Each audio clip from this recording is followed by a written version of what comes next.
바이오 분야 핫 이슈와 트렌드를 알아보는 카페비 코너입니다. 네, 사이언스투데이의 바이오 길라잡이 이성규 기자와 함께하겠습니다.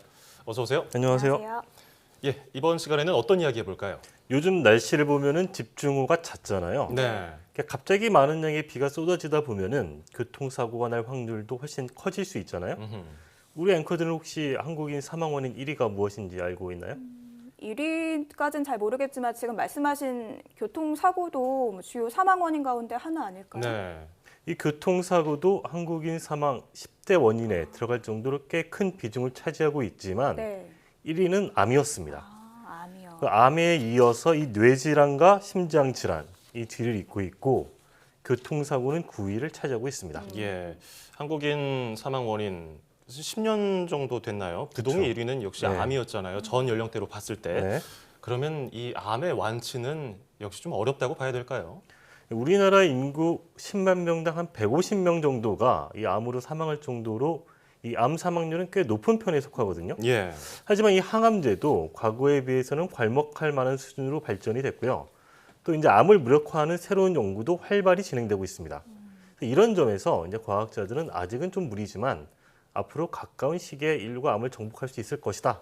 이렇게 전망하고 있습니다. 네, 가까운 시기에 암을 정복할 수 있을 것이다. 네. 빨리 그런 날이 왔으면 좋겠는데 이 항암제 얘기를 꺼내셨잖아요. 이 항암제 하면 암세포를 공격하는 물질이라고 생각하면 될까요? 네, 그렇습니다. 이 항암제는 발전 단계에 따라서 크게 세 가지 정도로 분류할 수가 있거든요. 네. 흔히 1세대, 2세대, 3세대라고들 말을 하는데요. 이 1세대 항암제는 무차별 폭격기에 비유할 수가 있습니다. 예. 이 암세포를 공략하기는 하지만 정상세포도 같이 건드리기 때문에 이런 별명이 붙은 거거든요. 그래서 우리가 이제 항암 치료를 받으면 뭐 구토나 뭐 이런 탈모나 이런 빈혈 등의 증상이 나타나는데 이 이유가 이 항암제가 정상세포를 공격하기 때문에 그 부작용으로 나타나는 겁니다. 예, 그래서 암 투병 하시는 분들 보면 그렇죠. 항암 치료받기 굉장히 정말 힘들어하시잖아요. 힘들다고들 네. 하시잖아요. 정말 괴롭다고. 그러면은 1세대 항암제 이후에 정상 세포는 건드리지 않고 암 세포만 골라서 공격하는 항암제 연구가 많이 진행됐을 것 같고요. 네. 그러면은 이런 것들이 뭐 2세대 항암제로 부를 수 있겠네요. 그러니까 이 암세포만 정밀하게 타격하자 이런 개념에서 나온 것이 2세대 항암제고요. 예. 이제 암세포만 표적을 해서 공격한다는 의미에서 표적 항암제라고도 부르고 이건 이제 마법의 탄환이라는 별명을 가지고 있습니다. 마법의 탄환, 그러니까 네. 비유하신 것처럼 정말 탄환처럼 네. 표적하고 있는 것만 이제 공격을 한다 이런 그렇죠. 말씀인 암세포만 건데. 정확하게 격중시킨다 뭐 네. 이런 의미인 거죠. 네, 어떻게 그게 가능한 건지 원리도 좀 설명을 해주시죠. 표적 항암제 원리는 이 정상 세포에는 없고 암세포에만 있는 어떤 특정 물질을 표적으로 공략을 하는 거거든요. 네. 그러니까 암세포에만 있는 물질이니까 정상 세포에는 당연히 그 물질이 없겠죠. 그렇겠죠. 그러니까 표적 항암제는 그 암세포에만 딱 그 물질과 달라붙어 가지고 암세포에만 작용을 하는 거고 정상 세포에는 그 물질이 없으니까 얘가 이제 달라붙을 수가 없으니까 항암제가 작용을 하지 않게 되는 거죠. 네. 주로 암의 성장이나 이 증식에 관여하는 유전자나 이 암세포 표면에 있는 특정 단백질이 이 표적 항암제의 주요 타깃으로 이제 작용되고 있습니다. 안젤리나 졸리 뭐 다들 아실 텐데요. 네. 예. 이 졸리가 자기가 유방암 이 발병 유전자를 가지고 있다는 것을 알고 나서 이 유방 절제 수술을 했었죠. 네, 네. 그때 그 유전자가 브라카라는 유전자인데 이런 유전자가 표적 항암제의 주요 타깃이 되는 겁니다. 예. 1999년이었나요? 최초의 예, 표적 항암제, 백혈병 치료제가 예, 개발이 글리백이라고 됐는데, 하죠. 예. 그렇죠. 그 이후에 뭐 폐암, 방금 얘기가 나왔던 유방암 치료제도 표적 항암제로 개발이 됐는데 글쎄요. 장점을 설명해 주셨는데 단점은 없을까요? 이 표적 항암제는 말 그대로 이제 암세포만 표적을 해서 공격하는 항암제잖아요. 네. 그런데 이제 현실은 그렇지가 않거든요. 이게 왜 그러냐면 이 표적 항암제는 그 암세포 표면에 있는 특정 물질만 공격한다 그랬잖아요. 네. 그런데 이 표적 물질이 암세포가 아닌 정상세포에도 일부 존재하거든요. 아. 이제 그래서 부작용이 발생하는 건데 예를 들어서 이제 유방암 표적 항암제 중에는 이 헙셉틴이라는 게 있어요. 네. 예. 얘는 이제 그 유방암 세포 표면에 있는 허투라는 수용제를 표적으로 공격하는 애인데 얘도 부작용이 있습니다. 전문가의 설명 들어보고 이어가겠습니다. 표적 치료가 그 말 그대로 우리가 이상적으로는 어떤 표적만을 공격을 해야 되거든요. 근데 총도 마찬가지로 표적만을 공격하고 싶지만 의도와는 다르게 다른 데로 갈 수 있듯이 이것도 마찬가지입니다. 허투라는 수용체만을 공격을 하긴 하는데 허투 수용체가 꼭 암세포에만 발현하지는 않거든요. 그래서 다른 세포에도 일부는 작용을 해서 심장 부작용 같은 거를 일으키게 됩니다. 표적을 한다고 해도 완벽하게 그 암세포만 공격하기가 힘들다 보니까 아무래도 부작용이 일어날 수 있다 이런 물론 설명인데 1세대 항암제보다는 훨씬 더 그런 게 적긴 네. 하지만 그래도 예. 발전하긴 약간은 있다는 했지만요. 거죠. 네. 음.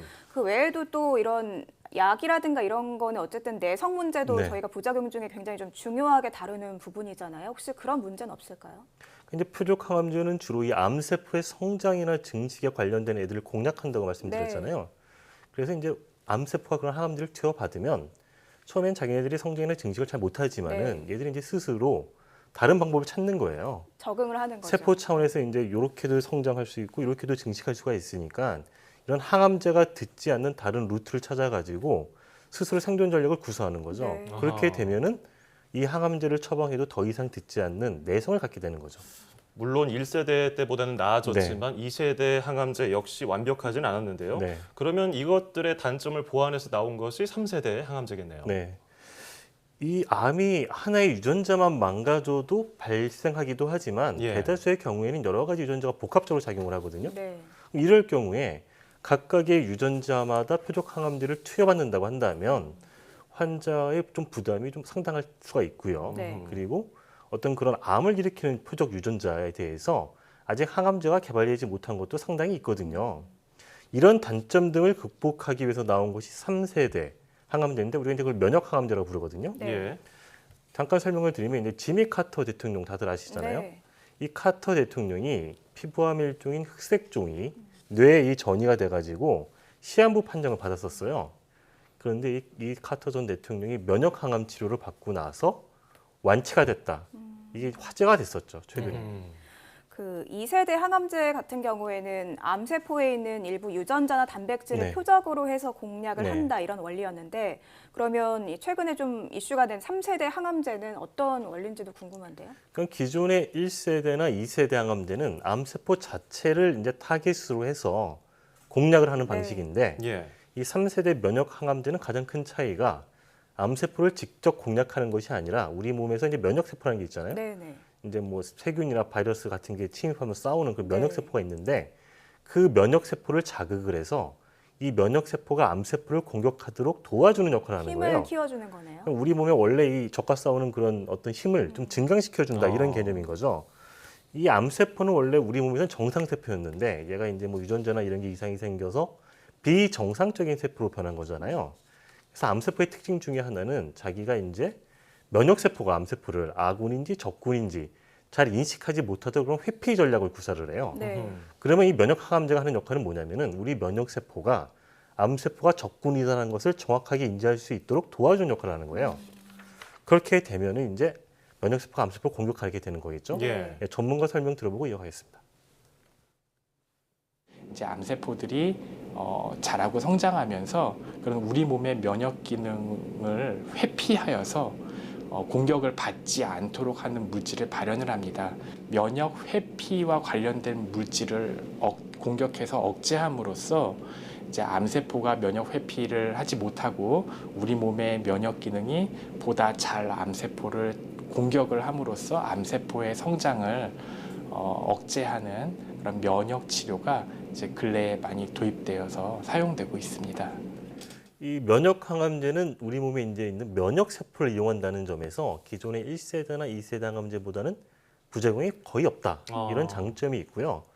현재는 이제 미국 FDA에서 이 흑색종에 대해서 승인을 해줘서 이게 상용화가 돼 있고 흑색종 이외에 일부 폐암에서도 굉장히 좋은 성과가 나타나고 있어서 이제 과학자들은 조금 더 다른 암에도 이걸 적응을 넓히기 위해서 지금 굉장히 많은 연구를 하고 있습니다. 예, 오늘 암 항암제에 대해서 알아봤는데 뭐 1세대 무차별적으로 세포를 공격하다가 2세대 표적 치료를 하고 3세대에는 이제 우리 몸이 스스로 치료할 수 있도록 도와주는 면역 세포를 이용하는 단계까지 진화를 했는데 이제 환자 맞춤형 치료까지 접목이 된다면은 암 정복도 어느새인가 우리 곁으로 오지 않을까 기대를 해보겠습니다. 그래서 이제 가까운 미래는 가능할 네. 것이다라고 이제 우리가 희망을 하고 있는 거죠. 네. 희망을 해보겠습니다. 오늘 이 기자 잘 들었습니다. 고맙습니다.